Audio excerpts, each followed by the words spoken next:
আরো বেশি মাত্রা পায় আর আর কোনো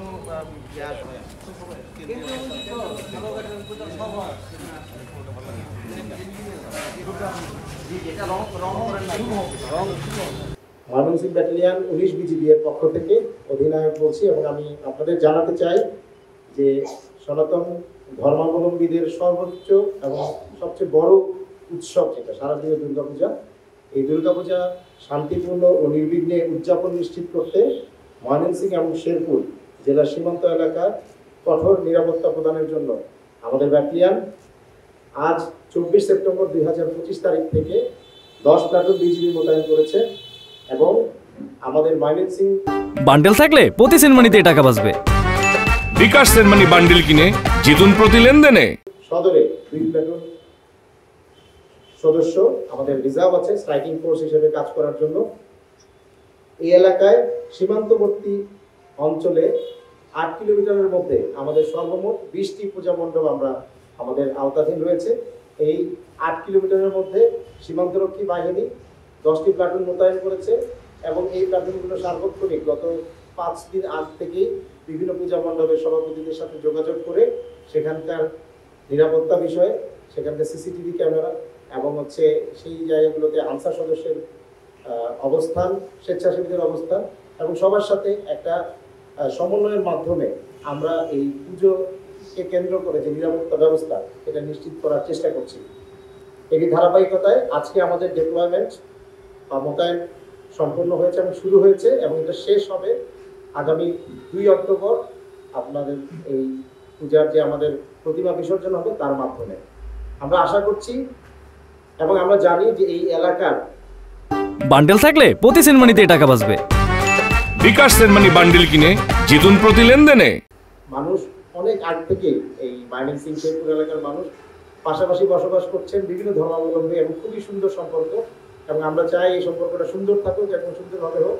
আমরা আশা করছি যে খুব সুন্দরভাবে তারা এই পুজোটা উদযাপন করবেন এবং আমরা সবসময় সব বাহিনীর লোকজন একত্রে সমন্বয়ের মাধ্যমে আপনাদের পাশে আছি। বিশেষ করে সীমান্ত এলাকা দিয়ে যে কোনো ধরনের অনাকাঙ্ক্ষিত অনুপ্রবেশ, যে কোনো ঘটনা বা নাশকতা সৃষ্টির যে কোনো ধরনের প্রয়াস আমরা স্থানীয় প্রশাসন, পুলিশ, গোয়েন্দা সংস্থার সাথে সমন্বয়পূর্বক আমরা ঠেকিয়ে দিতে পারবো বলে আমরা আশাবাদী এবং আমরা নিশ্চিত এই ধরনের কোনো কিছুতে স্থানীয় জনগণ সবার আগে শক্ত অবস্থানে দাঁড়াবে এবং আমাদেরকে এই বিষয়গুলো জানিয়ে আমাদেরকে নিরাপত্তা নিশ্চিত করার জন্য আমাদেরকে সহযোগিতা করবে।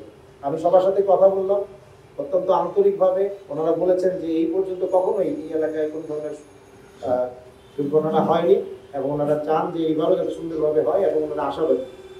তো আমি 39 ব্যাটালিয়ন এবং ময়মনসিংহ সেক্টরের পক্ষ থেকে আমি এটা নিশ্চিত করতে চাই যে আমাদের মহাপরিচালক মহোদয়ের নির্দেশনা রয়েছে যে আমরা এই পুজো মণ্ডপগুলোতে সার্বক্ষণিক নিশ্চয়তার লক্ষ্যে সকলের সাথে সবসময় সমন্বয় জারি রাখবো। আমি আপনাদেরকে এই আশ্বাস দিচ্ছি, আপনারা সবসময় আশেপাশে আমাদেরকে দেখতে পাবেন। আমরা সবসময় আপনাদের আশেপাশে থাকবো এবং যোগাযোগ তো মুঠোফোনে থাকবেই।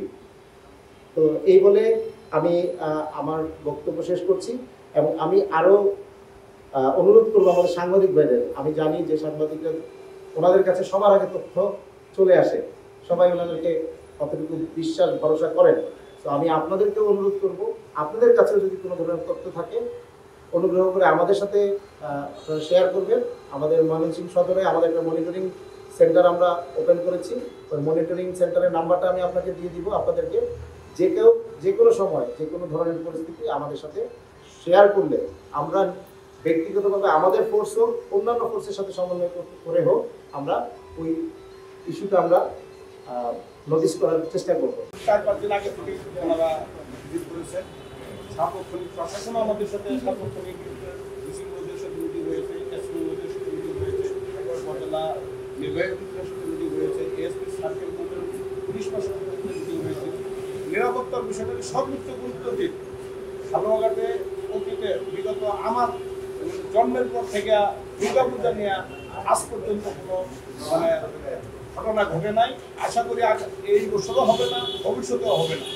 আমাদের হালুয়াঘাটে সম্পূর্ণ সাম্প্রদায়িক সম্প্রীতি, হিন্দু বৌদ্ধ খ্রিস্টান মুসলিম সবাই মিলে আমরা একাকার, এখানে কোনো বিঘ্ন ঘটে নাই, ঘটবেও না। ভাই বয়সটা কত ভাই? এই বয়সে কি আপনি জানামি করেন নাই? ফার্স্ট টাইম করতে গিয়ে কট খেয়ে গেলাম গা ভাই। জাউরামি করার সময় মনে থাকে না তোমার যে জাউরামি করতে যেতেছি নাকি কট খেতে যেতেছি? হাই ভাই, আপনি কি একটা কথা বলছেন ভাই, আমার জীবনের একটা বিশাল লার্নিং ভাই, এটা উপদেশ হিসেবে নিলাম ভাই, তাই চাইলে দেন আমরা জায়গা দিলে।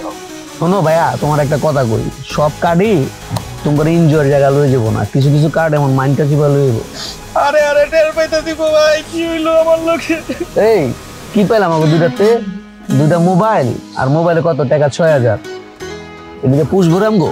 না ভাই পুষবো না, এই ফোন বেচলে ১০, এটা বেচলে ১০, ২০, আর ফোনের ভিতরে আপনার ৬,০০০ পাইছি, মোট ২৬,০০০ ভাই। ২৬,০০০ হইব না ভাই। কি করা যায় কদি? ভাই গাড়াই দেইরা, গা হারাইলে বাপ মা আসবো, বাপ মা আসলে ধরুন মনে করুন আর ১০-১৫,০০০ হইলে আর কি পুষবো আপনার।